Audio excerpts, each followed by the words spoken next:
Looking for clarity and confidence when it comes to decision making for your business? You've come to the right place. You're now listening to the Atomic Business Coaching Podcast. Like I'm in a rush today, Tommy. Every boom, boom, boom, boom, boom. We're back to back to back, but hey, that's productive, man. That's the way it's supposed to be. We are productive. We don't use those bullshit words like busy. Busy. I said hectic. I know. No hectic, no busy, no chaos. I like it. It's all about productivity, man. Here we go. Another Q&A session with some of our members from Project 2740, amazing business owners who are really trying to take control of their lives, their businesses, build a foundation, allow themselves to have the opportunity to live up to the potential they all already know is deep down inside of them. So today's guests, we have Tommy and Carson. So Tommy, why don't you introduce yourself, who you are, what you do, and where people can find you? All right. My name's Tommy Isernia. I'm the founder of Soul Secure. It's a startup company that protects cleats. It's a slip-on cover for athletic footwear that protects the bottom of the cleats, allows athletes to gain access indoors into their houses and cars without tracking dirt places, allows them to gain traction on those slippery flooring, and so on and so forth. So that's what I do, and I'm here for the long run. Let's do it. Where do they find you, pal? They can find me at soulsecure.usa on Instagram, and LinkedIn, personal page, Thomas Isernia. We'll have them put that in the show notes. And Carson, we got a return guest. What's up, brother? How are you? I'm fantastic. How are you, Adam? Good. So tell them who you are, what you do, and where they can find you. Yes, sir. My name is Carson Hoffman, and I help people run and create memorable advertisements through Meta. And you can find me at Carson B. Hoffman on any platform, but I'm most active on LinkedIn. Nice. So I just want to make a comment. Shell is making a comment from the audience saying how us and Tommy's intro was. I felt like I was on the freaking Hallmark Channel with the product placement. Like, perfect, right? It was perfect, man. You put the product right in the middle. I love it. This is awesome, Tommy. I love it. I love seeing it. I love the red color. That's a new color, right? That's a new prototype.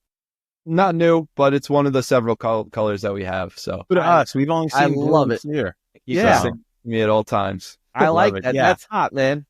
Thanks, Kristie. We appreciate Kristie's saying Carson's a little low. That all gets worked out on the back end with our engineers. So for this, we're just going to have to be what it is. All right, Tom, who's up first for the questions? All right. Well, we have Tommy as the first time guest, so we'll let him go first because Carson's been here before. He's had that experience. So let's give Tommy a shot. So Tommy, what's your question for us?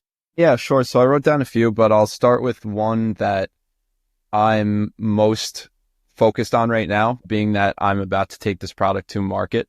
So I wrote down, how can I prioritize marketing channels to maximize traction with limited resources? Prioritize marketing channels so you can maximize your resources. Yes? Social media and all of that. Okay, good. When you're a startup company, one of the best things you have to understand is what resources you have, right? So first, you're going to have to lay those resources out. Here's what I have. And you have two resources, okay? Those two resources are both time and money, okay? And right now, as a startup business, you have more time than you have money. So you're able to invest time. That is a resource you can invest. Now, if you're going to invest that time, you're going to invest it in places that are free. Okay, so free are going out in the public and introducing yourself and saying, hi, I'm Tommy. Free is using social media and creating content and going in there and doing that. Free is communicating with people in any form you can, email, phone, text message, in person, through comments on social media, DMs. So you're always going to have to start with the things that you have the most resource for. Now, what happens is as you start to become successful, you have less time, but you'll have more. Guess what, Tommy? Money. And then you deploy that resource.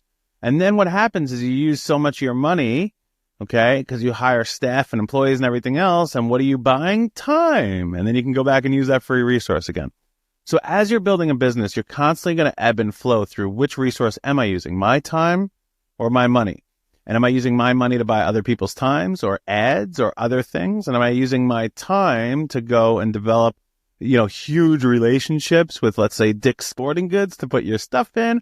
Or am I generating that on a small scale to have one person buy one product?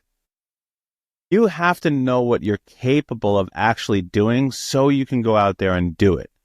So first, what you're going to do is start with that. How much of each of those resources do you have? And then where can you go and deploy them? There is no perfect place. Gotcha. Answer your question? Yes, sir. Thank you. Okay. Now, why are you concerned about that? Because I think it's super important to properly set yourself up, especially being in the product space instead of just a service-based industry. Being a product-based industry, it involves a lot of upfront money before you make actual sales. And I also want to just kind of set myself up for success right from day one, from the second I'm either collecting pre-orders or selling the product itself. Okay. So Tom, what behaviors are coming up then with that? There's a few sabotaging behaviors there. There's really, I think, are you trying, what's more important to you right now, the destination or the journey? I think the destination in terms of just getting the product itself to market, but the journey is something that I do try to enjoy and take in every day. Yeah, I think you just got to watch the hyperachiever, right? Because you're starting, there's this current anxiety to get the product done. You've been working on this for a long time, right? And you can see the finish line. And what happens when you start to see the finish line, you start to get anxious and lose patience, and that drains your other resource, which is your energy, right? So you got to make sure you're conserving your energy. But at the same time, you got to give yourself the opportunity to really just focus on, I'm doing this journey. This is where I'm at. I have to be flexible in this journey because it's all going to be worth it as long as I get to that end result that I've been looking for. But if you focus just on the end result, what's going to happen is you're going to lose patience. You're going to get frustrated. You're going to create additional stress. And all of those things are going to start to take over. And then you're going to lose your most valuable resource, which is your energy. Gotcha. Thanks, Tom. You're welcome. All right. Carson, you're up, man. Yes, sir. So going back to, I think like 2 weeks ago, Adam, we were talking about getting people to say yes more on sales calls. And I wanted to ask you, like, how/what questions can I ask people before or while we're going through the process of a sales call to probe more yeses for qualified prospects to buy at the end? So if you want to get someone to say yes, you can't ask a question without knowing they'll say yes. So that's the first key. So, you know, I think it's in the show the movie Boiler Room. Ben Affleck's playing like this guy. This is from Dun and Bradstreet back when, you know, the Wolf of Wall Street did those things, and it's kind of based a little bit on that. So one of the things he used to tell his sales guys is get them to say yes. And the reason he would say the way he would say, I don't care what you do. Ask him this question. If you're drowning and I threw you a life preserver, Carson, would you grab it? Absolutely. Yes. So pick up 100 chairs. Let's get started with this. And that was his like cheesy way of doing that. Now, I don't want you asking stupid questions like that. Okay. That was for illustrative and emotional effect and sensationalizing the point. But what the point is you have to start asking people questions that they can agree with. Doesn't necessarily have to be a yes, but they can agree with. And that could be something like, hey, if we were able to take your ads, put them in a way that is more memorable, that could bring you more leads, is that something that you would want to talk further about? Yes. They're not going to say no. That's why they're on the call. So that's the thing, is you're getting them to start to agree to, okay, this is what we do. So if we found a way to take your ads and maximize the dollars that you're spending on, would that be an ideal situation for you and your company? Yeah. So you see, that's how you get them to say yes. Gotcha. And then you're going to use the information that they give you against them to help them. So as they start telling you stuff, you're going to know what they would then say yes to. Okay. So let's say they said, no, the reason I'm talking to you on this call today is I've been running ads for a year. I'm really not happy with the results that I'm getting. Okay. So what you could say is, we're going on through the conversation, and let me get this right. As you said before, so you're currently unhappy with the ads you're running, right? Yeah. Yes, right. Yeah. See, so that's what we're doing. We're getting them to see that you align. The purpose of getting them to say yes is so they understand, oh, we are starting to align on this conversation. So if we work together, we'd probably be in alignment. That's what people really want. They want to have this trust that, oh, we're on the same page. And we're going to go down this path together, not you're going to veer off to the left or the right. And that's what the alignment is. Because if you don't agree on where we're going, they get confused. They get skeptical. They have to go do more research. They got to ask somebody about it. They got to check their budget. But when you're in alignment, they're like, no, this makes sense because what we're saying, we agree. Okay, so that is the intention behind it, okay? Yes, sir. Thank you. Oh. Why is this coming up? That are you getting a lot of no's or are you struggling getting yeses? What is the reason that your question came up? Honestly, it's just to improve my sales skills ability, especially when I'm talking to qualified prospects. I want to make sure that I'm putting my best foot forward to get them to say yes. So do you believe currently you don't have the ability to put your best foot forward? No, I think I do. I think it's just a matter of gaining more knowledge and being able to do this at a higher level. To ask why do you feel you need? Go ahead, Tom. I feel an imposter walking in the room. That's imposter syndrome, my friend. You're starting to doubt a little bit. You're not selling me on it, Carson. You're not selling me on the confidence that you have to get the yes, to put your best foot forward. So what are you starting to doubt? Or what's making you feel like you're not believing it? I think getting the right people on the call and asking the right questions. All right. So you're trying to create a double thing here, getting the right people and asking the right questions. Focus on one. What would be the one to focus on? Ask the right questions. There you go. As long as you're asking the right questions, you're going to know whether or not they're the right people or not. And you're going to identify, if you ask the right questions in the first 3 questions, you're going to know whether or not they're good for you or not. And then Tom, tell them why don't we share the story? We had a meeting today with a potential one-on-one client. So why don't you share that story a little bit? Well, the one earlier today, right? The prospect that we met with for one-on-one coaching. Yeah. So he's all over the place. Okay. He has so many different things happening and he cannot get what he is trying to accomplish. Okay. And he's trying to do everything. And I asked him a question, or who asked the question? I can't remember. What was the exact question? Point is that we went back and forth with questions. So it was scheduled for a half an hour. We probably spent about 40 minutes on this call. And the reason we spent this time on the call, Carson, is because we had to keep asking him a different question. And we were getting all the wrong answers. Okay, so then we had to ask another question and another question. And by the time we got to the end of the call, we told him he's not a good fit for us. Yeah. That was it. He wanted to work with us. And he could have found the money to work with us and he could have went through. But we felt he could not work with us because he was the wrong person. But we wouldn't have known that. And if he would have said, hey, I want to hire you, and we just collected this thing, we probably could have did it. And then 2 months would have went by and we'd be like, this isn't working. Either they would have been like, this isn't working, or we would have said, hey, they just didn't have what it took to work with Tom and I. Okay, and there were some other things they had to do before they could come work with us. Right. And that was also the reason we could ask the right questions, is because we know what our products are. Okay. We know what our service is. And we were trying to understand which service would have been better for him. And the thing is that the more questions we asked, the more we identified he's not inside either of our main products and services. He's in that middle zone. And when they're in that middle zone, you take that risk sometimes where if you accommodated him and because you knew you can help him, but now you're giving into what he needs rather than what you do. And then that client becomes, it may be a slight headache today, but could be a friggin' migraine tomorrow.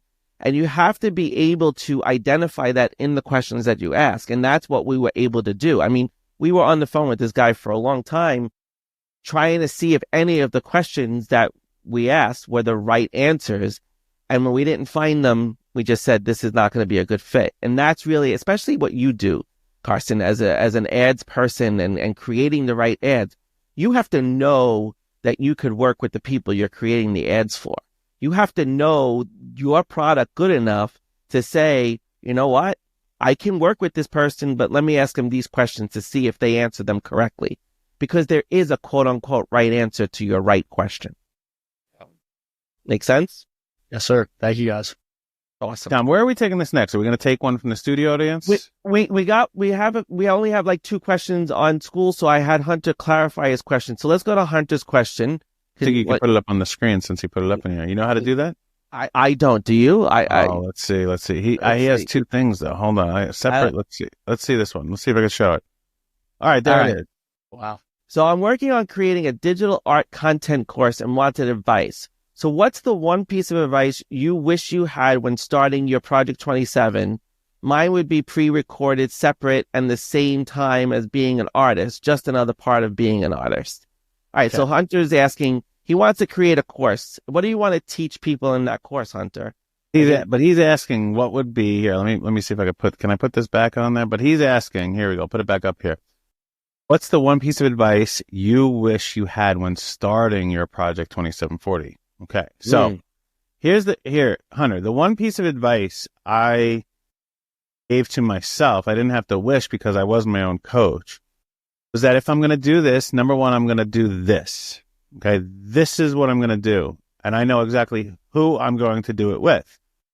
So the first time I did a cohort, instead of doing, because I did Project 2740 one-on-one with people, but when I did a cohort, which is what you're talking about, kind of, I actually hand-selected 13 people.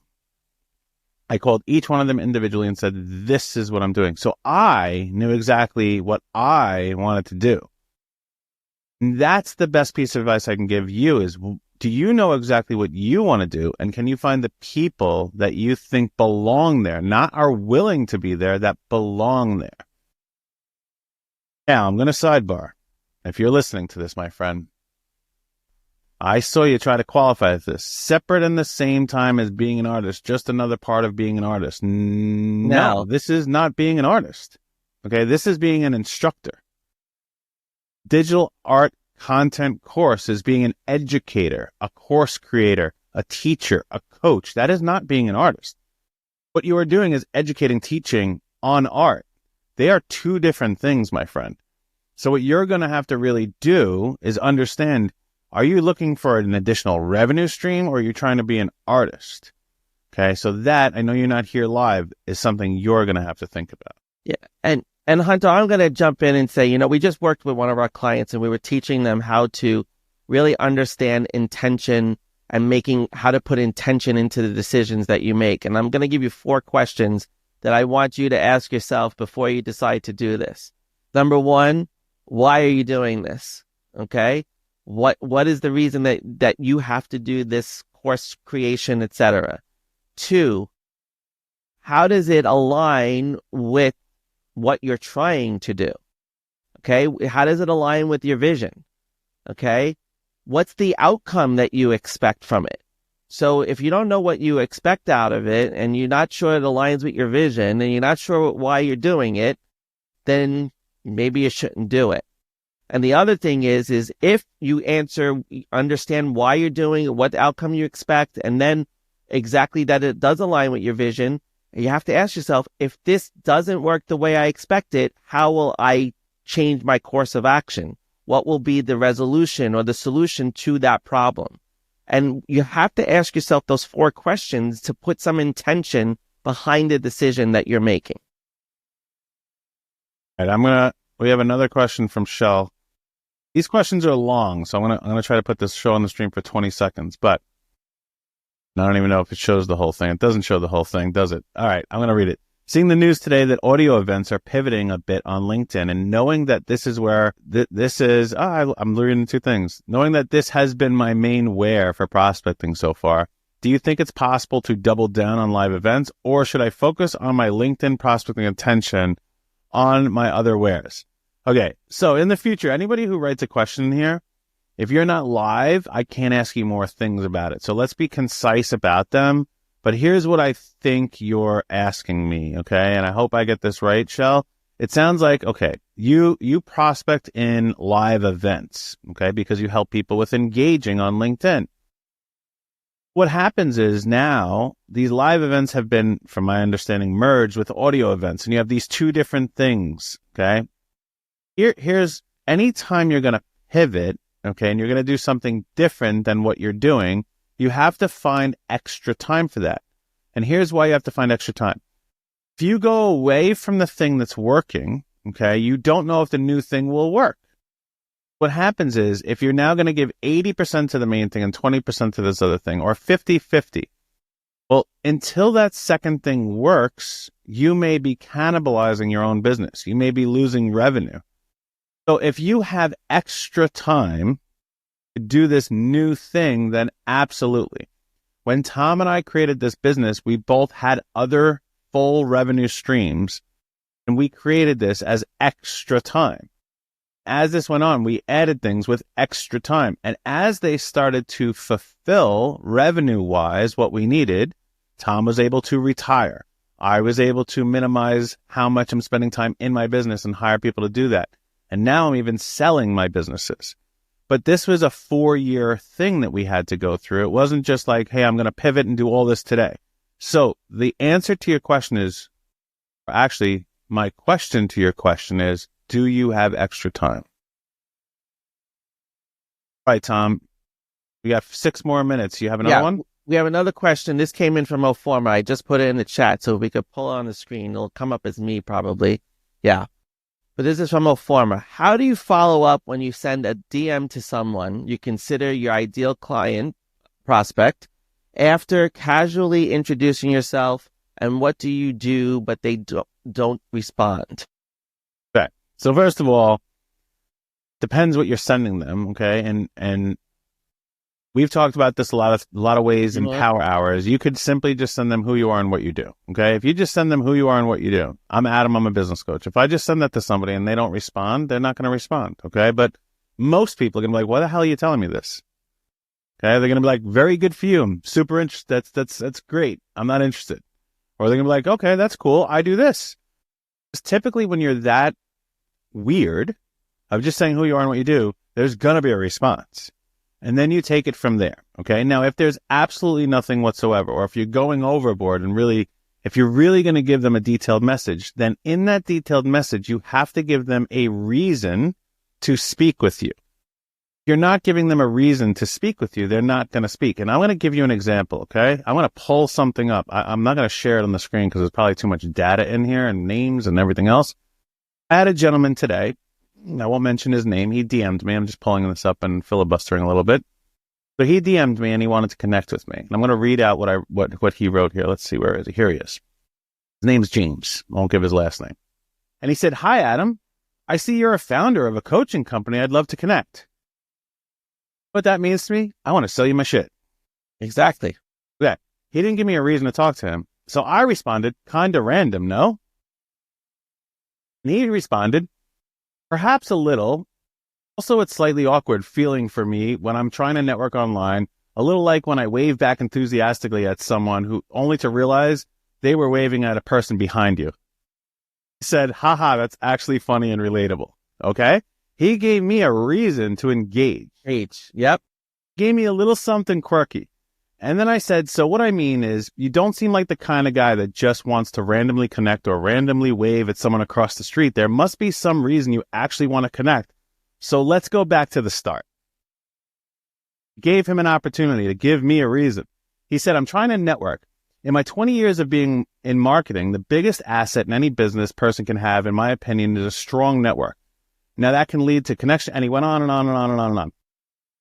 He said, what made you accept my connection request? And I said, I would agree with you. And that's why I haven't accepted the connection request yet. I'm so protective of my network. I'm simply just having a conversation with you before I accept.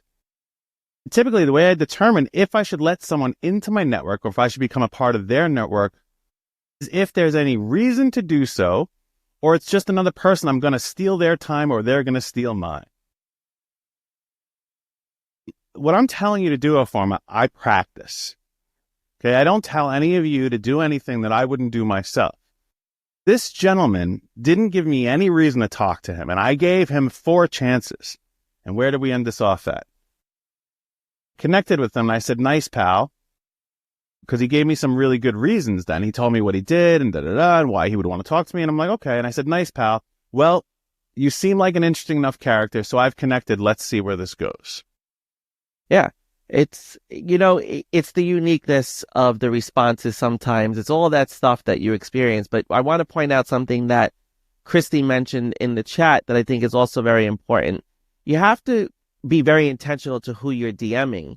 And what Kristie was saying is if they're not active, they're not going to respond. So you really need to check people's activity on LinkedIn before you message them, because if they're not active, they're not going to respond. And you're going to get, as she referred to it, as blanked, right? You're not going to get that response. So again, this comes back to what was the reason that you reached out to them to start with. If they were an ideal client, great. But I think you have to go that step further, especially on social media platforms, checking their level of activity, checking how engaged they are. Do they comment on people's posts? Because if they're not very active on the platform, then they're most likely not going to respond to the DM, and you're going to wind up chasing somebody and wasting energy that could have been directed to someone who engages, someone who is active every day. So make sure you're checking those things as well, so that you don't waste your time prospecting someone that is never going to answer you anyway.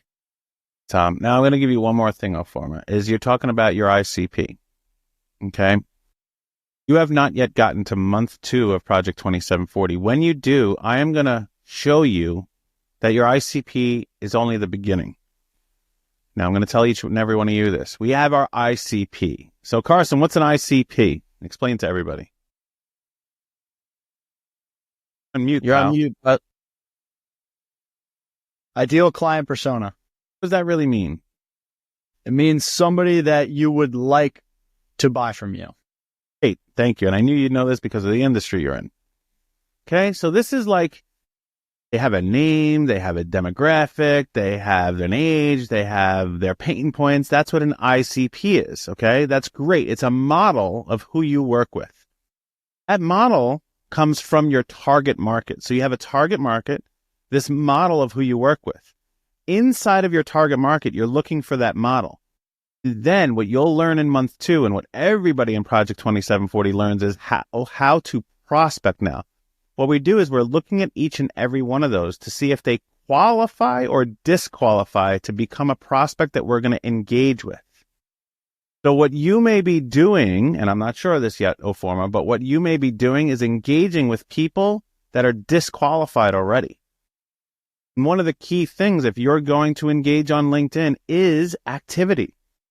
We have many, many people go in, and I do this myself.